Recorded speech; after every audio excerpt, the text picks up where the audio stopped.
Hello everyone and welcome to my Y&R CBS Spoiler Today channel. Please hit the subscribe button and give this video a thumbs up. 30 years, just think about that for a second. That is 3 entire decades of schemes, courtroom battles, narrow escapes, and one of the most intense rivalries we have ever seen in the history of daytime television right now. In 2026, we are finally watching that 30-year slow burn reach a massive, explosive breaking point. It feels like everything we have watched since the 90s has been leading to this exact moment. Kristen Blair is back in the driver's seat. The district attorney's office is finally calling the shots, and Phyllis Summers are the woman who has escaped justice more times than anyone else in Genoa City history might finally be running out of road. If you have ever been on Team Christine, you are probably cheering right now.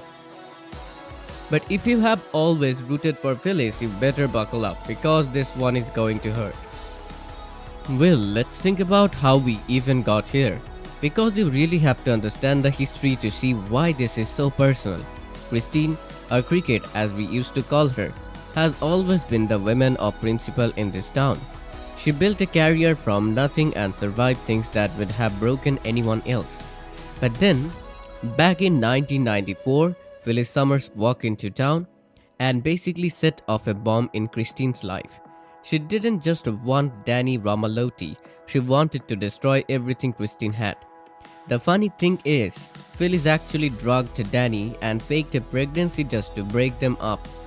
But the part that really sticks in everyone's throat, the thing that Christine can never forget, is the hit and run. Phyllis actually got behind the wheel of a car and ran Christine down. Christine was pregnant at the time, and she lost that baby. Can you imagine carrying that kind of pain for 30 years while the woman who did it just keeps walking free because of a statute of limitation? That is a wound that never truly heals. Now fast forward to 2026, and the universe is basically handing Christine a second chance on a silver platter. Phyllis has been living in a total fantasy land lately. She pulled off this massive corporate takeover of Newman Enterprises, and in the ultimate move of pure pettiness, she named when you realize she only did it because her own daughter, Summer, has completely cut her off. Phyllis thought she could steal a kingdom, and her kids would suddenly love her again. But instead, they are just disgusted by how she grabbed power. It's a classic case of her ego blinding her to reality. She thinks she has conquered the world, but she is standing all alone at the top of a building she stole. The scary part for Phyllis is that the walls are closing in way faster than she realizes. Victor Newman isn't just sitting back and taking this, he has deployed this high-tech AI program to build a completely fake criminal case against her. Isn't that wild? The man who acts like he's the moral compass of Genoa City is literally manufacturing evidence.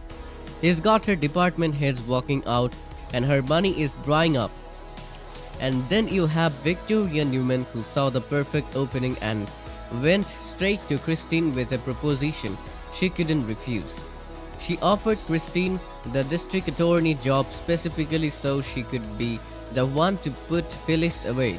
You have to wonder, is Christine doing this for the law, or is she finally just taking her revenge? It almost hurts to see someone as principled as Christine acting like Victor's lapdog. Do you think she's lost her way, or is this just what justice looks like after 30 years of waiting?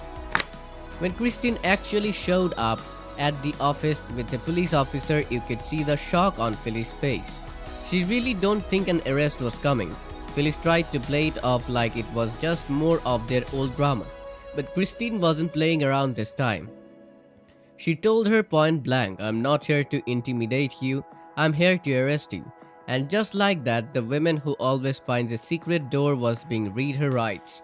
Christine even tried to be nice about it by suggesting they avoid a public park walk if Phyllis would just come quietly, but we all know Phyllis doesn't do quietly.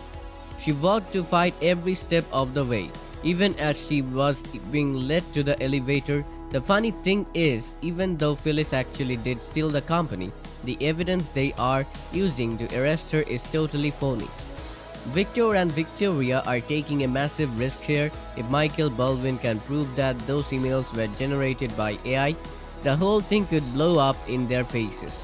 Michael is the only one crazy enough to take this case, and he's doing it purely out of friendship. He even stood up to Victor, who basically told him to get out and never come back. It's a total loyalty crisis. Victor thinks if you aren't 100% with him, even when he is committing fraud, then you are his enemy. But Michael's creed is that everyone deserves a fair shake in court. No matter what, do you agree with Michael? Should he be risking his career for a friend who has caused this much trouble? While all this legal chaos is going down, there is something even darker happening with the Newman family. Nick Newman is struggling in a way we haven't seen in a long time. He actually confessed to his mom, Nikki, that he has developed an addiction to fentanyl. It started after his prescription ran out, and things just spiraled from there. He was so terrified to tell her, but Nikki was actually really supportive, even apologizing for not seeing the signs sooner. But here is the kicker. Nick is trying to defend Victor's actions by saying the company and Victor's entire identity.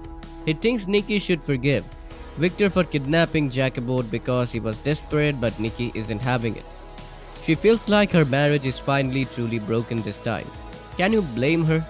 When your husband starts kidnapping people and faking evidence, why do you even draw the line? And if that wasn't enough drama for you, let's talk about the dessert. Sienna Bacall is absolutely drowning in guilt because she thinks she murdered Matt Clark. She has these vivid memories of him chasing her through the desert and her hitting him over the head with a rock until he stopped moving. She even checked for a pulse and found nothing. But the twist that absolutely no one saw coming is that Matt is actually alive. He was spotted in a diner all the way in Las Vegas, looking totally shaken and confused. He has a head injury and doesn't even know who he is. He found a key card for Genoa City in his pocket and realized he's 2,000 miles away from home. The writers are really doing their homework here because, get this, Phyllis and Matt Clark have actually never met in the history of the show. Can you imagine what happens if Phyllis finds him first?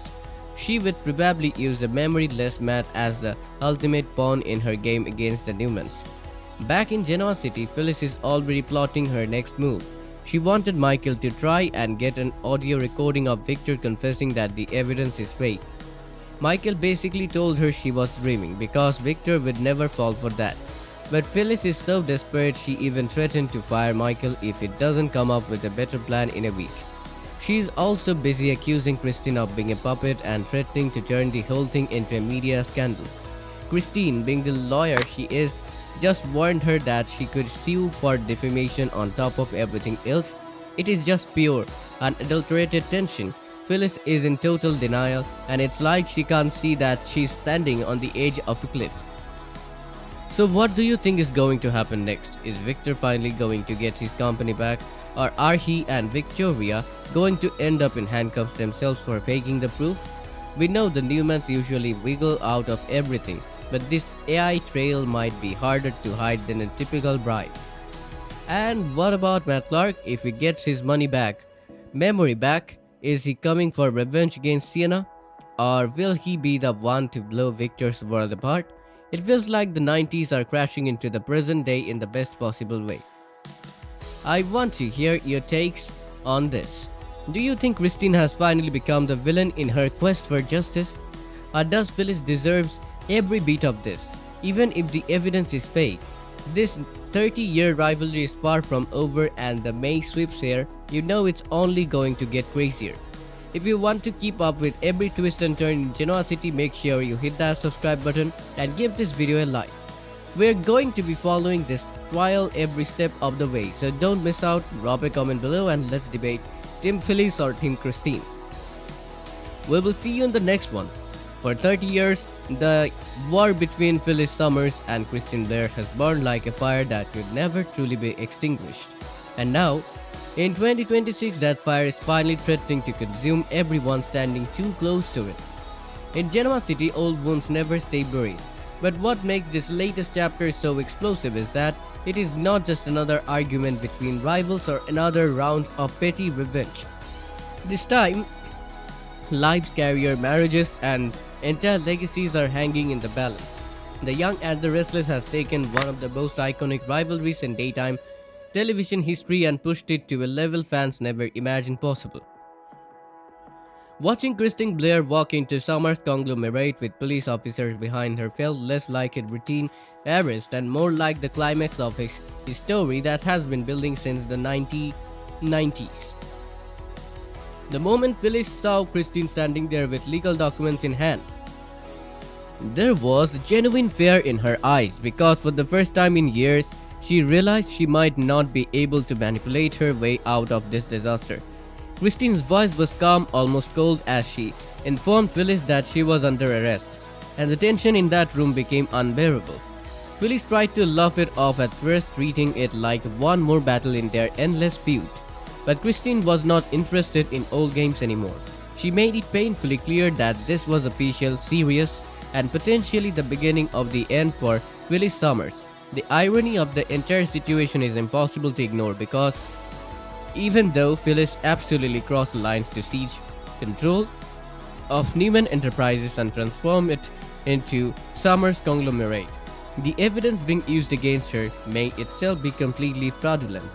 Victor Newman, the man who has spent decades presenting himself as the protector of family and morality, has apparently orchestrated an AI-generated campaign designed to frame Phyllis beyond repair. Fake emails, manipulated documents, fabricated communications. Victor's plan is as dangerous as it is brilliant. He knows Phyllis better than almost anyone. He understands that once panic sets in, she becomes reckless. Yet Victor may have underestimated one critical factor: the legal consequences of manufacturing evidence. If Michael Baldwin manages to expose the AI fraud in court, the entire case could relapse. The entire case could collapse instantly, and Victor himself could become the target of a criminal investigation. That possibility alone has transformed Genoa City into a powder keg waiting to explode. Christine believes she is finally delivering justice after 30 years of pain, but many people are beginning to question whether she has crossed a moral line by aligning herself so closely with Victor Newman. For decades, Christine represented integrity, fairness, and legal ethics. She survived unimaginable trauma after Phyllis ran her down with a car all those years ago, causing the loss of her unborn child, and fans have never forgotten the emotional devastation that followed. Christine carried that grief silently while Phyllis repeatedly escaped accountability, reinventing herself over and over again while leaving destruction in her wake. Now fate has handed Christine another opportunity to bring Phyllis down. But the deeper she gets involved with Victor's operation, the more complicated her moral position becomes. Some people in Genoa City are already whispering that Christine's desire for justice has quietly transformed into revenge. Even Danny Romalotti, who once stood at the center of this love triangle from hell, can sense that something dangerous is happening beneath the surface. Christine insists she's simply doing her job as district attorney, but when she looks at Phyllis now, there is decades of buried rage behind her eyes. Meanwhile, Phyllis refuses to accept that her empire is crumbling. Renaming Newman Enterprises as Summers' conglomerate was supposed to symbolize victory, independence, and power. Yet instead, it exposed her loneliness more than anything else. Summer Newman's rejection devastated Phyllis far more deeply than she wants anyone to know. Phyllis truly believed that if she became powerful enough, rich enough, untouchable enough, her children would eventually admire her again. Instead, Summer and Daniel have become increasingly horrified by the choices their mother continues to make. The tragedy of Phyllis Summers has always been that her desperation to hold on to love inevitably destroys the very relationships she is trying to save. Every move she makes pushes her family farther away. And now, standing on the edge of prison, she is beginning to realize that she may have sacrificed everything for an empty throne. Michael Baldwin remains one of the few people still willing to stand beside her, and his loyalty is placing him directly in Victor Newman's crosshairs. Michael knows the evidence is suspicious, and despite all of Phyllis' flaws, he genuinely believes every defendant deserves a fair defense. His confrontation with Victor was one of the most powerful scenes of the year. Victor expected blind obedience, but Michael refused to compromise his principles even if it meant destroying a friendship that has lasted decades. Victor's fury was immediate and brutal. He practically exiled Michael from his inner circle, treating disagreement as betrayal, and that moment revealed just how isolated Victor himself has become. Nikki Newman is seeing that darkness more clearly than ever before. For years, she defended Victor's ruthlessness because she believed his actions ultimately protected the family. But kidnapping, jackboat, and manufacturing fake evidence may finally be too much even for her to forgive.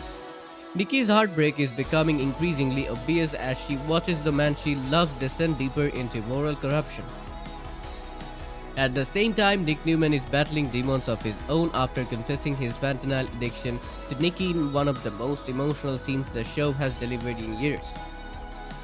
Nick admitted that what started as prescription medication spiraled into dependency before he even realized how trapped he had become. Nikki's reaction was heartbreaking because beneath her fear and pain was overwhelming guilt. She blamed herself for not recognizing the warning signs sooner.